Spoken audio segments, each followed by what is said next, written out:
Hello, my friends. It's your buddy Phil here, project management trainer and coach. Today, I would like to expose the fraud, the scams that's going on the web. There are a lot of scams going on, my friends, that you need to be aware of. And the most current one that I've experienced is on the screen here.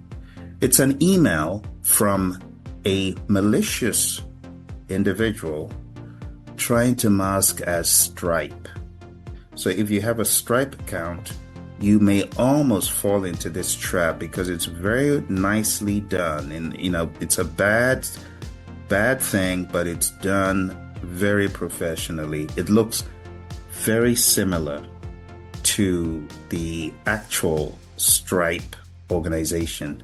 So it's an email that says, no action is required on your part, but we wanted to let you know that for the first time, Stripe has blocked a likely fraudulent payment on your, then they mention the name of the account.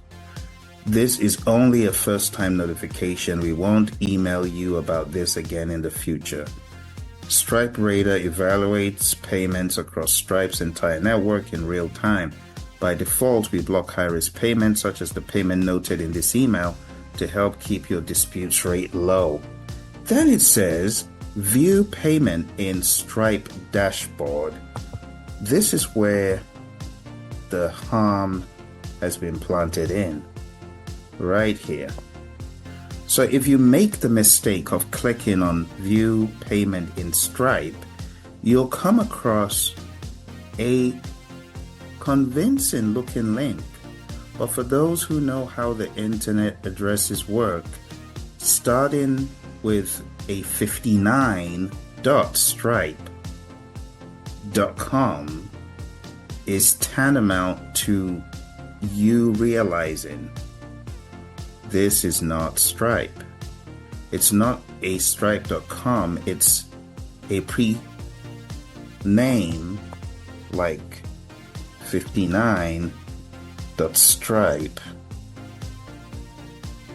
And it has a very long string of characters, all sorts of weird characters after.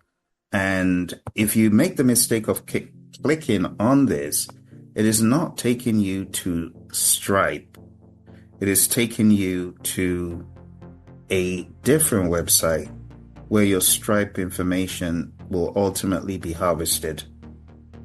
So I wanted to alert you, my friends, to this scam. And this is just one of the many that exist. They cloak the language, sound professional, and tell you this is a financial institution. It could be a bank. It could be a digital financial institution and others. Don't click on any email that says view payment on the website, on this website, or go to this website to see your information, or go to this website to confirm your information. Those are all fake. Okay? You should be very wary of these emails that come from so-called financial organizations, because most of the time they are actually fraudulent. So an email about fraud is likely to not be picked up as fraud, you see, but it's an email about fraud that is a scam.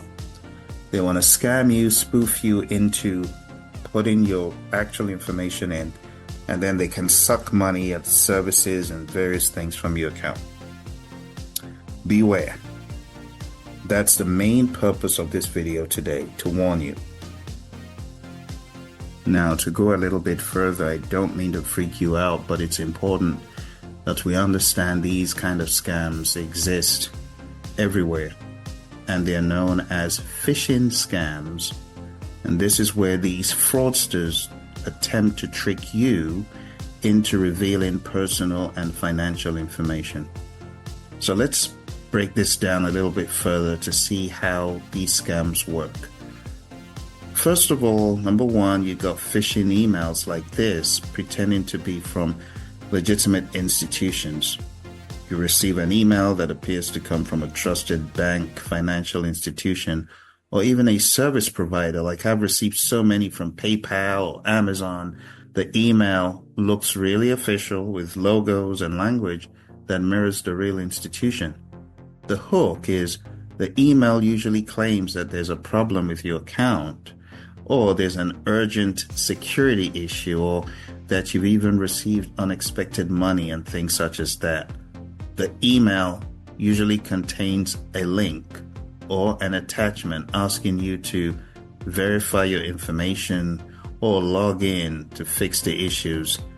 Don't be moved by the logos and the almost official sounding information. When you click the link, it takes you to a fake website that's designed to look like the legitimate institution site. And if you enter your login details, the scammers now have access to your real account, and they can siphon your money pretty quick. They can get access to other related accounts like your bank account pretty quick. The second one, which is in my mind easier to pick up on, is fake customer service or fraud prevention calls. It's amazing how many people fall prey to this one. The way it works is fraudsters often combine the phishing emails with a follow-up phone call, and they may actually pose as a bank clerk or some sort of service agent, claiming that they're calling about suspicious activity on your account. They'll ask for personal details like your account number, your social, or password to verify your identity. And the problem with these is they often feel convincing. They get professional people to act. So the voices, they sound local, they sound like an everyday person you speak to. And they're so convincing because they reference the same issue mentioned in the email. The next one is called SMS phishing or smishing. The way it works, it's similar to email phishing. You're going to get a text message claiming to be from your bank, and the message might say your account has been locked, or they could say unusual activity has been detected, and you're urged to click again a link to resolve the issue. For example, I received one the other week urging me to log in to track something that had been sent from an institution, and I really wasn't expecting anything to be sent. And it was from an institution I was familiar with, but the institution was abroad. You see, that link will often take you again to a fake site, and it will connect you to a scammer posting as customer service. Clicking the link could not only lead to a fake site, but it could also infect your phone with malware. And that's a regular for these crazy people. They try to get into your phone with malware, and you wouldn't even know because it's in the blink of an eye, in seconds. The next one is the fake transaction or invoice scam. You receive an email saying that a large transaction has been made from your account. The logo will be there, and you're going to panic. Panic will set in, and you're encouraged to click on a dispute this charge button. Well, if you click on the dispute this charge button, you are going to have your personal emails or personal details as well, whatever those may look like, just absorbed, and before you know it, your bank monies have been siphoned pretty quick. Others include a fake job offer, payment request. They ask you to set up your bank details for a direct deposit. Again, fake. I've heard of 2 people through a friend who have been spoofed by this. In fact, they lost thousands. Actually, I know one personally and another distant, and they were spoofed. And they gave the accounts because they thought they had just gotten a job and they didn't want to annoy the employer, so they gave their information. The other ones that I won't spend too much time on are spoofed email addresses and domains. The scammers create email addresses that look similar and legitimate to yours. They could even use your email as the from. It's that crazy. So when you do things like this, and when they do this and you notice, oh, it's an email from my domain, you put your guard down, but it's actually not from your domain. It's fake. And they're able to send you messages making it look like it's from the same domain as yours, the same company as yours. So these sites, they look so convincing that users willingly input personal information. The final one I'll talk about is the overpayment and refund schemes. These are scams that send an email to you claiming you're overpaid on an account, and they ask you to click a link to processing the refund.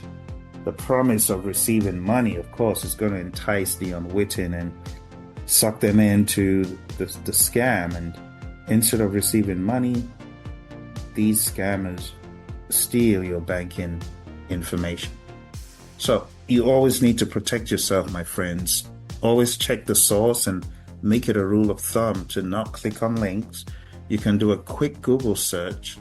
Some of you would have gotten to this video because you put in some keywords to look for the specific sentences that I've used in this video. And that is an example, my friends, of what you should do. You should do some research before clicking. In fact, don't click. Set up two-factor authentication on your account, and beware of these urgent, you gotta act now. And those are usually the worst and usually the huge culprits, those requiring action like now or urgent or things like that. So, my friend, I hope this gave you some ideas into the scams, the phishing, the bad stuff that is happening on the web. It's still there. They're still in the business of scamming. They're still in the business of making a killing from poor, unsuspecting individuals. So don't be one of them. Be smart. Don't click. And do your research is what I'll say. Okay? You take care, and thanks for joining. Bye for now.